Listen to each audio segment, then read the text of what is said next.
We're here in the city of Good Abode, Memphis, Tennessee, where the abused, homeless, and runaway children of the region are gearing up for Halloween in a safe place known as youth villages. Here, let's put that on the paper too. Are you ready?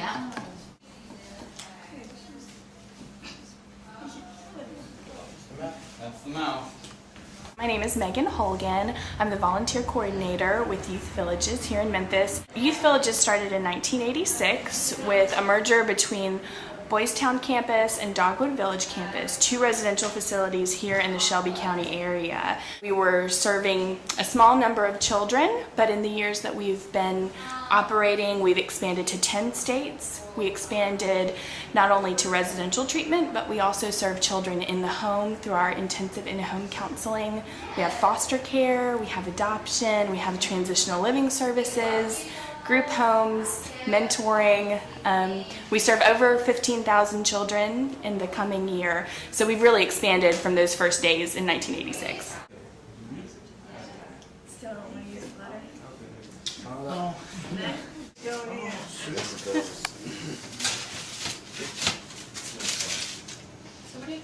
All right, are you ready to take these out? I need the really bad burns. Those are the barbecue and these have a kick. My name is Kim Lachman and I'm from Memphis, Tennessee, and I'm a project coordinator for Volunteer Mid-South with Youth Villages. I work with staff from Youth Villages and then also the volunteers that come in through Volunteer Mid-South and then staff from Volunteer Mid-South to do these projects. And most of the projects are types of like mentoring, presenting good role models, because a lot of times the projects we'll do are things that the kids don't normally get to do. Like we'll go and do ball games outside or have cookouts. We'll do lots of arts and crafts, things of that nature. Like today we've been decorating pumpkins and because it's seasonal, and then we also have one volunteer who's over actually carving the pumpkin, and we're baking pumpkin seeds because a lot of the kids haven't had pumpkin seeds before, so it's something new for them and able to interact with adults because a lot of them may not have necessarily had a lot of interaction with positive role models. Wow, just barely came out. I'm gonna laugh. It comes out if you like. Just having to wipe it off. It doesn't get out. Wait, there's some. In the Poplar group home at Youth Villages. I've been currently here for 2 years. And what's happening here tonight with the pumpkins? We're just carving them and doing projects, just realizing, what great volunteers that we have here, what great volunteers Memphis has, just to realize there are people out here to help us, not just people that are harmless. This is the glitter propane. We've done enough glitter, my goodness. It's great because a lot of people will go in thinking that we're just helping the kids out and that we're giving all of ourselves, but what I've noticed, at least my own experience, I have really grown attached to the volunteers and the kids. And I know when we miss a month or something, they're like, wait, where were y'all? Did something happen? And so I've noticed even sometimes they may be a little bit more difficult because they have had more, difficult lives than a lot of us, things we've experienced. But they've really grown attached and they do really enjoy us coming, and we all feel very blessed to have these relationships. I'm getting all teary. That's okay. Get the lids on. Here, why don't we consolidate? Even better. Good gracious. Well done.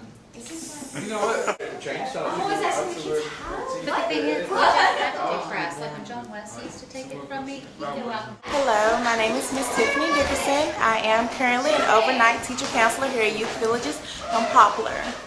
We generally just supervise the residents 24 hours a day.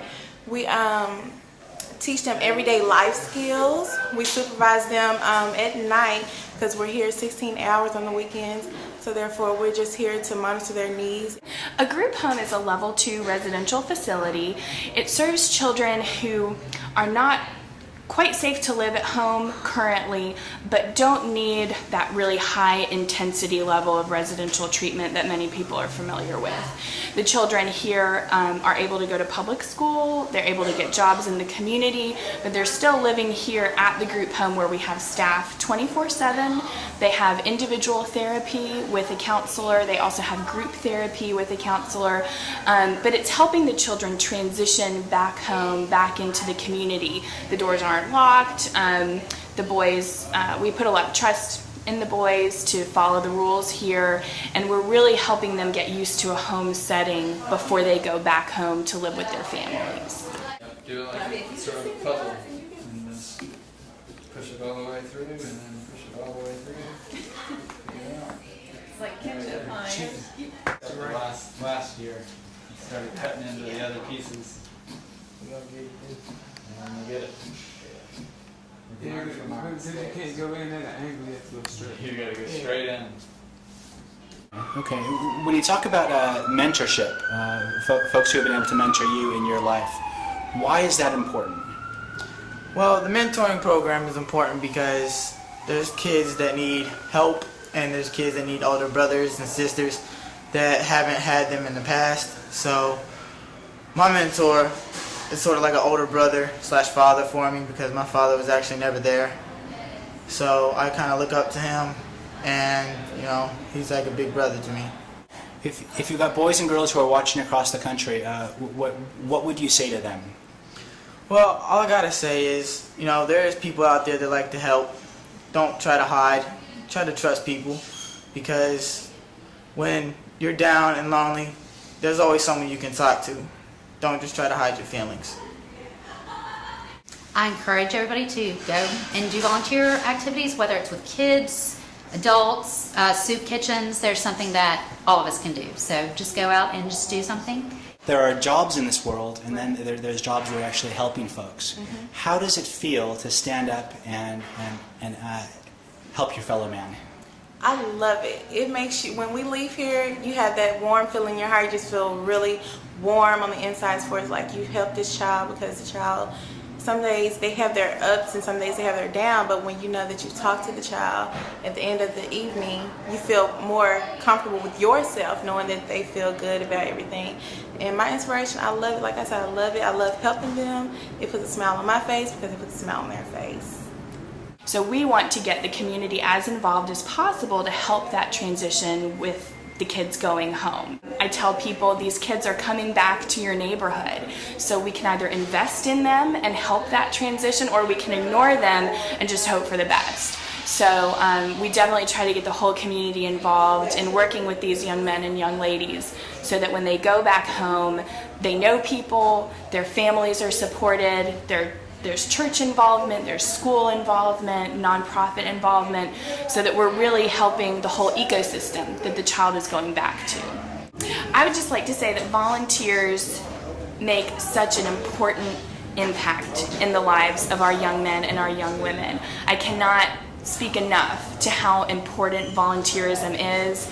The children look forward to the volunteers coming out each month, and they really light up when the volunteers come. So if you're involved in volunteering, I just appreciate your work. If you're not, I encourage you to get involved, to make a difference in the life of a child.